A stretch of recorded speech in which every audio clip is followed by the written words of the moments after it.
খৈরুকুম মান তাআল্লামাল কুরআন ওয়া আল্লামাহু, যে ব্যক্তি কোরআন শিখলো ওয়া আল্লামাহু, ওকে শিখালো, সে সবচেয়ে উত্তম।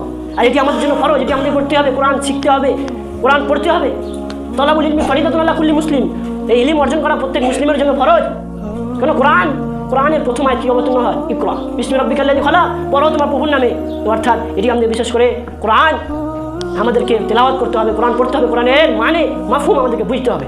হাযাল কিতাব, এই কোরআনের দ্বারাই বুঝে যে ব্যক্তি পড়বে তার সম্মান আল্লাহ রাব্বুল আলামিন বৃদ্ধি করে দিবেন। যে কোরআনকে আঁকড়ে ধরে থাকবে, যে কোরআনকে মেনে চলবে, যে কোরআন থেকে দূরে সরে যাবে না, তার মর্যাদা, তার সম্মান আল্লাহ রাব্বুল আলামিন বৃদ্ধি করে দিবেন। কারণ মুহাম্মদ সাল্লাল্লাহু আলাইহি ওয়াসাল্লাম বলছেন ইন্নাল্লাহা ইয়ারফাউ বিহাযাল কিতাব ওয়া ইয়াযাউ বিহি আখারিন, এবং তিনি এই যারা কোরআনকে পড়ে না তাদেরকে তিনি কিন্তু ধ্বংস করে দিয়েছেন।